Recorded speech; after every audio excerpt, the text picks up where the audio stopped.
Assalamualaikum warahmatullahi wabarakatuh. Halo, perkenalkan. Nama saya Siti Nur Ramadiati. Saya biasa dipanggil Bundi, singkatan dari Bunda Dia. Kali ini saya akan membagikan tips menumbuhkan sikap empati anak sedini mungkin melalui buku bacaan.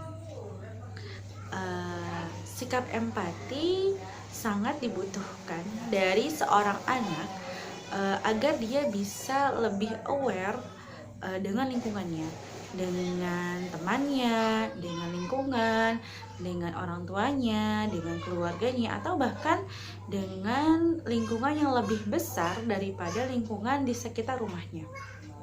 Nah, saya menggunakan metode membaca buku karena selain bermanfaat untuk merangsang kosakata dan kemampuan bicara anak, ternyata lewat buku juga bisa digunakan untuk menumbuhkan rasa empati itu.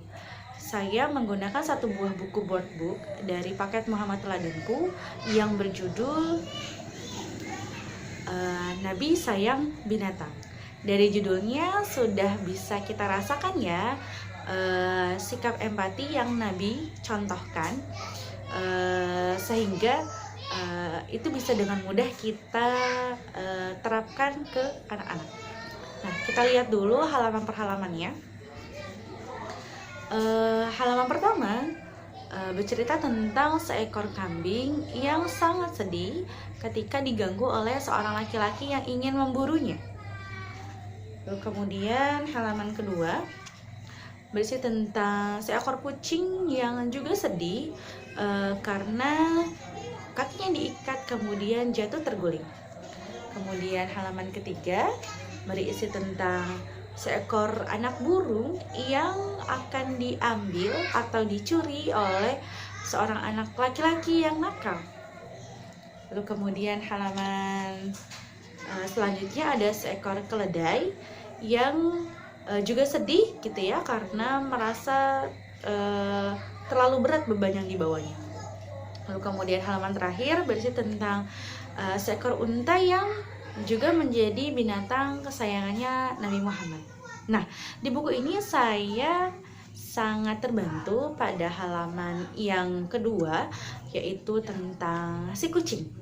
Ya, kucing ini sedih. Oh ya, saya bacakan dulu teksnya ya dari buku ini. Miau miau, tangis si kucing. Ia tidak diberi makan sehingga kepalanya pusing. Lalu Nabi berpesan, jangan mengikat kucing. Ia akan lapar dan jatuh terguling. Nah, kenapa saya sangat terkesan dengan halaman ini? Karena kucing itu ada dibandingkan binatang yang lain ya, di buku ini kucing merupakan binatang yang biasa ditemui sama anak-anak. Walaupun di halaman selanjutnya ada burung, ada kambing, kucing lebih mudah kita temui dan juga lebih mudah dijangkau oleh anak-anak gitu ya, dibandingkan dengan binatang yang lain di halaman ini. Nah, di halaman ini kita bisa ceritakan perasaannya si kucing, bahwa kucingnya sangat sedih ketika kakinya diikat.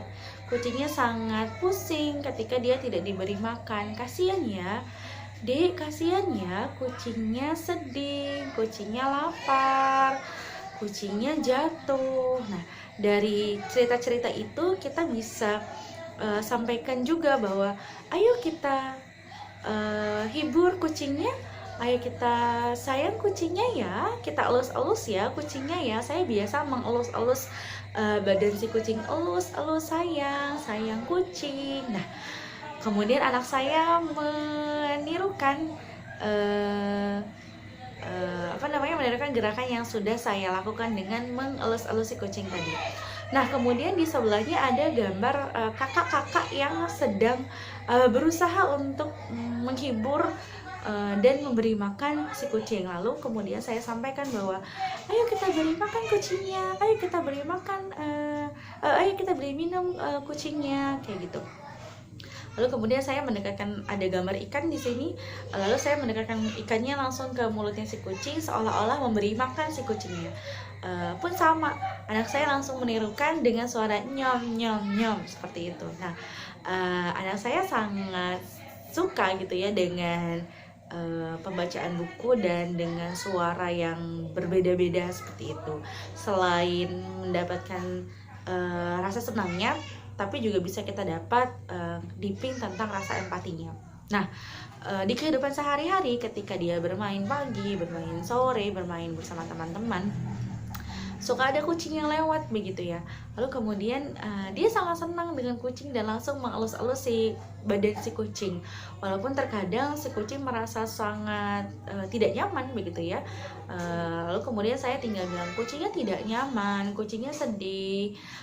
Sayang aja ya kucingnya. Lalu kemudian dia mengelus-elus kucingnya lagi. Nah, sama dengan kejadian dia dengan teman-temannya atau dia dengan lingkungan sekitarnya, bahwa ketika ada yang menangis, misal teman-temannya menangis, kita tinggal bisa bilang bahwa abangnya menangis, adiknya menangis, mereka sedih. Sayangnya sama temannya ya, kita berbagi sama temannya ya supaya mereka tidak sedih gitu. Ayo kita hibur abangnya, ayo kita hibur adiknya, seperti itu. Nah, dia langsung yang merasakan atau berekspresi sedih juga gitu kan, bertanda bahwa dia merasakan kesedihan dari orang lain tersebut. Nah, kemudian hal lain juga terjadi ketika misalnya ketika dia bertingkah yang begitu aktif begitu ya, dengan misalnya melempar-lempar mainan atau misalnya dengan menumpahkan air. Nah, saya tinggal bilang bahwa Bundi sedih kalau kamu melempar-lempar mainan, kalau kamu menumpahkan air. Lalu kemudian dia biasanya datang dan mendekat kepada saya, lalu kemudian saya dipeluk dan dielus-elus seraya seperti meminta maaf dan seperti merasakan kesedihan saya, seperti itu. Mungkin itu sedikit tips yang bisa saya berikan, tips ala Bundi dalam menumbuhkan atau menstimulasi sikap empati dari seorang anak. Mudah-mudahan tips yang sedikit ini bisa bermanfaat. Jika ada yang kurang mohon dimaafkan, kurang lebihnya mohon maaf. Wassalamualaikum warahmatullahi wabarakatuh. Terima kasih banyak.